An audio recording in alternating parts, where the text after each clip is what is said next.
In this part of the video, I am going to discuss with you very briefly the freedom of trade in Canada.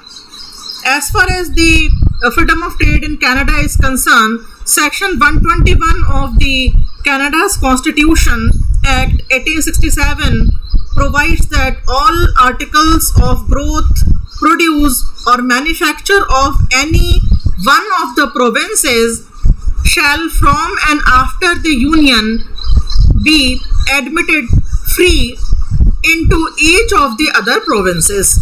Now, in this manner, this constitution is having very clear expression regarding the interprovincial trade, that interprovincial trade will be free and it shall not be restricted by way of any taxes or tariffs and other similar kind of obstacles. So, for maintaining the kind of federal structure of the nation, the Canadian Constitution is equipped with the particular provision. However, the liquor laws are giving a kind of example where the collusion between the federal and the provincial government is there to erect the trade barriers. So with regard to the trade of liquor, there is some kind of restriction or freedom provided in Canada. The Canadian Supreme Court has also played a very important role in explaining the Section 121 of the Canadian Constitution, which is also known as the British North America Act. So it is interpreted, this particular section 121 is interpreted little bit narrowly by the Canadian courts, and it has been held that the word free doesn't mean absolute freedom.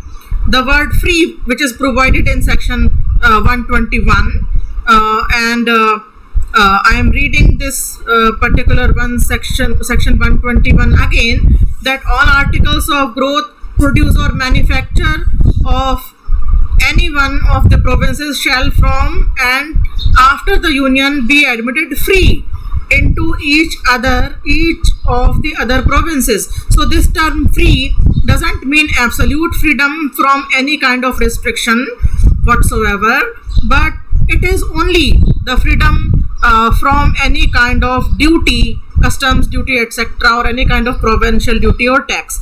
So this has been clarified in the case of Gold Steel Limited versus Dominion Express Company. Gold Steel Limited versus Dominion Express Company, 1921. The Canadian Supreme Court explained the extent, and the Commonwealth Parliament is not debarred, as I just discussed, from prohibiting any kind of import of or intoxicating liquor from one province to another province in aid of the temperance legislation which can be passed.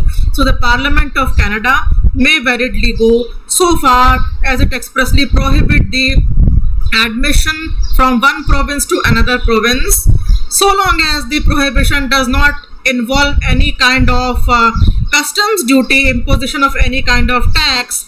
The prohibition can be imposed reasonably, and that is also laid down in the case of Atlantic Smoke Shops versus Colon in 1941.